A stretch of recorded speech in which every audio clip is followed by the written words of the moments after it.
Olá, minhas amigas, meus amigos, internautas, seguidores, tudo bem? Saudações democráticas. Você não precisa ser grande para começar, mas precisa começar para ser grande.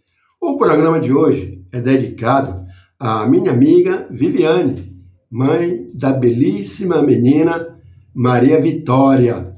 Viviane é filha de Alaide, um dos mais antigos comerciantes da cidade de Livramento, e que adora tocar sanfona, bem ao estilo Gonzagão, Luiz Gonzaga, né? De quem é fã.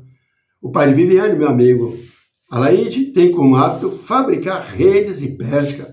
E acredite, manualmente ele faz as melhores redes de pescaria e que até superam as grandes fabricantes do país. 3 dias de prosas, todos os dias de domingo a domingo, incluindo feriados. Se gostarem, dê o joinha de gostei, faça o triplo C, curtam, comentem, compartilhem. Se não são inscritos, se inscrevam, acesse o sininho para novas lives. Vamos à primeira das 3 prosas de hoje. A política baiana pegou fogo sexta-feira, agora, dia 25, com a contundente resposta do governador Jerônimo Rodrigues, do PT, às declarações polêmicas do senador Ângelo Coronel, do PSD.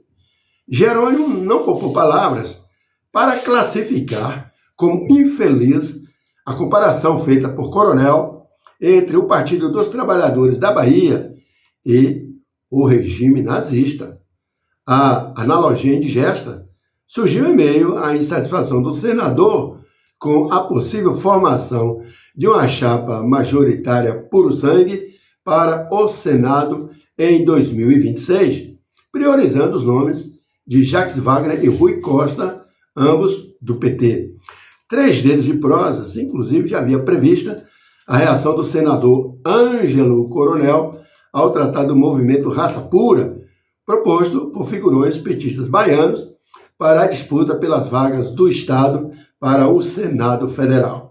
A declaração de Coronel, que acusou o PT de agir como Adolfo Hitler ao buscar a hegemonia de uma raça pura nas vagas para o Senado, veio acompanhada de uma ameaça velada de rompimento. O governador disse que ele mesmo não ouviu as declarações de Ângelo Coronel, mas se o fez, foi uma comparação muito infeliz, desastrosa, e foi até mais enfático.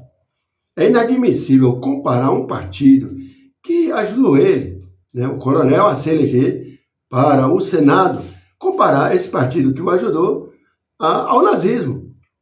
O nazismo tem que ser banido da história, disparou o governador, visivelmente contrariado com a declaração do seu aliado. Jerônimo fez questão de ressaltar o papel do PT na eleição de Coronel e a gravidade de equiparar a legenda a um dos capítulos mais sombrios da história mundial. A irritação do governador ecoa a preocupação com a manutenção da aliança governista. Coronel disse que o PSD não concorda com o PT ter 3 nomes na chapa. PSD e PT são aliados e uma aliança sempre tem um prazo de validade, alertou. Disse Coronel: se o grupo que está dominando a Bahia está com o poder achar que deve excluir o PSD da chapa, vamos sentar com o diretório estadual e também nacional para ver qual rumo que vamos tomar, advertiu o senador Coronel.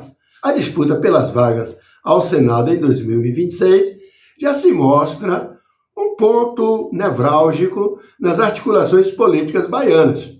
Enquanto Rui Costa e Jacques Wagner se colocam publicamente como fortes candidatos, a insatisfação de Ângelo Coronel expõe as tensões internas na aliança governista. Ameaças de rompimento, mesmo que amenizadas por uma posterior meia-culpa do senador, lançam uma sombra de incerteza sobre o futuro da coalizão e a estratégia para as próximas eleições. O episódio levanta questionamentos cruciais sobre a coesão da base governista e o preço da ambição nas disputas eleitorais. Resta saber se a infeliz comparação de Coronel deixará cicatrizes profundas na aliança ou se a habilidade de articulação de Jerônimo será suficiente para apaziguar os ânimos e garantir a unidade para os desafios que virão. Diante da escalada da crise, a firmeza em sua resposta à comparação nazista, isso demonstra o tamanho do desconforto gerado pelas palavras de Ângelo Coronel. De olho neste problema aí, nesta intriga, nesse problemão de relações entre os partidos, o Otto Alencar, que também pode ser prejudicado. Sem dúvida, a política baiana ganhou um novo e explosivo capítulo. Vamos agora à prosa de número 2. Todos sabemos, o Brasil está totalmente dominado pela invasão chinesa no seu mercado interno, através de seus produtos made in China, feitos na China. Praticamente o que abre um precedente para a indústria estrangeira, que se tornou uma verdadeira ameaça para a falência da indústria nacional.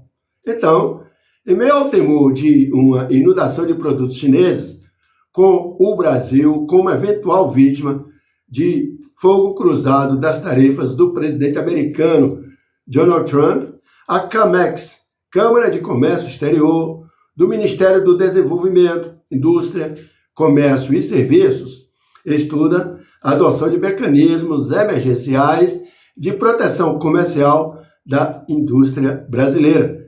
O órgão vem estudando opções desde o ano passado no contexto da disparada das importações de produtos industriais da China, mas o Liberation Day, como foi apelidado o tarifaço de Trump, acelerou esse processo. A avaliação da indústria é que apenas as tradicionais e demoradas medidas anti-dumping, punições para quando os produtos importados chegam ao mercado interno a preços mais baixos do que os praticados na origem, não darão conta de evitar estragos no curto prazo, se a China redirecionar parte dos manufaturados dos Estados Unidos para o Brasil.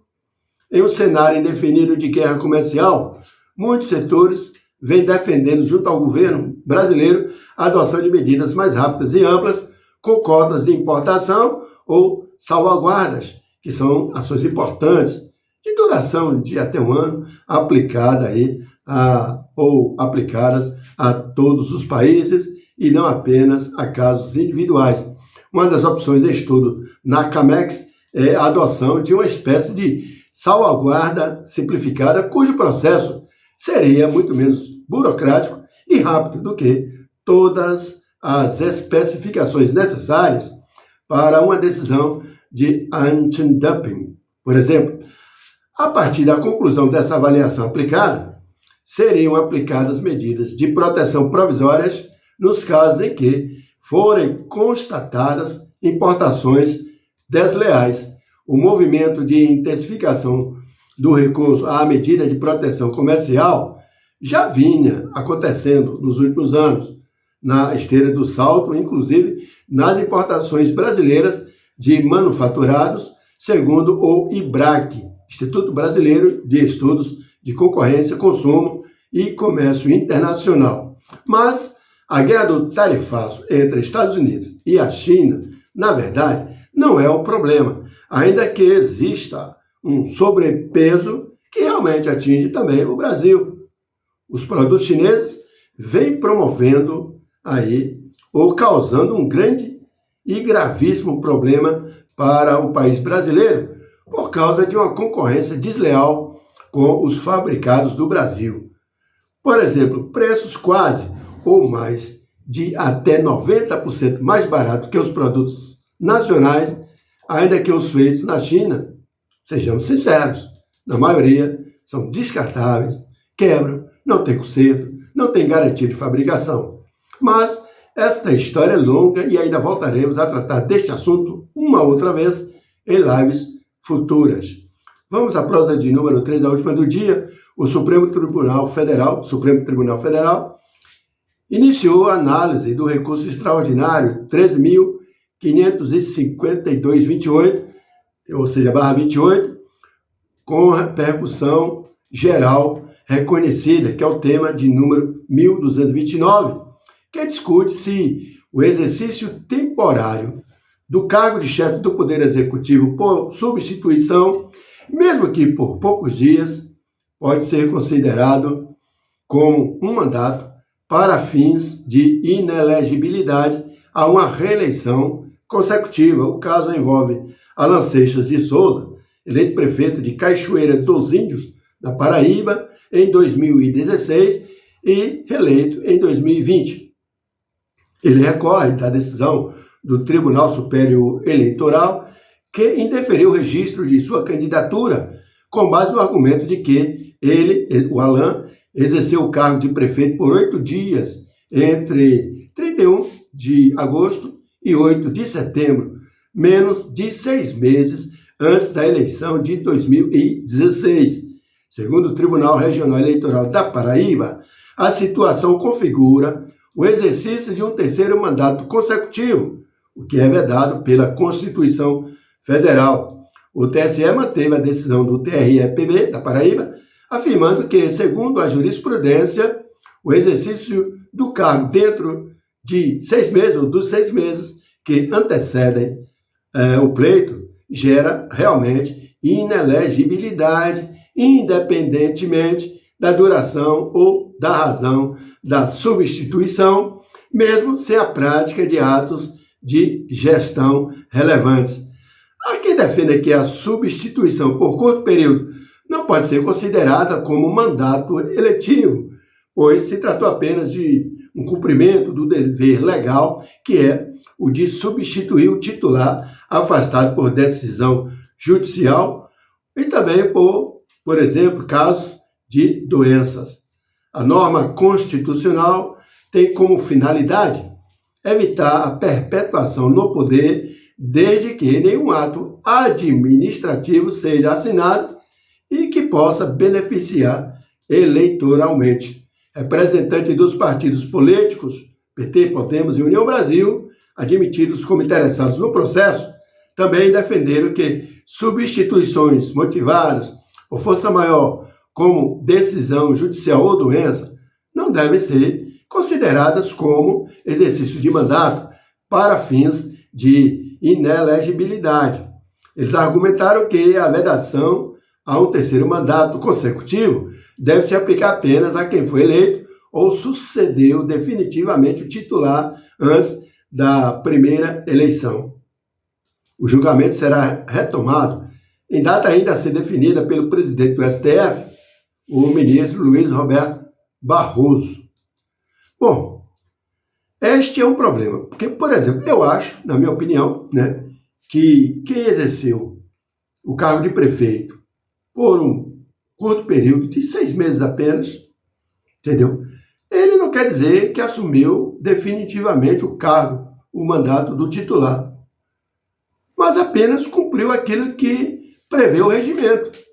Portanto, não seria, a não ser que, por exemplo, o que é vice assuma por morte ou por doença grave do prefeito, do titular, ou até mesmo por renúncia. Mas renúncia talvez não, porque pode ter a Câmara, tem a presidência da Câmara para substituir. Se gostaram desta live, ajude-nos compartilhando este programa 3D de prosas. Recomendem, curtam, comentem, compartilhem. Se não são inscritos, se inscrevam.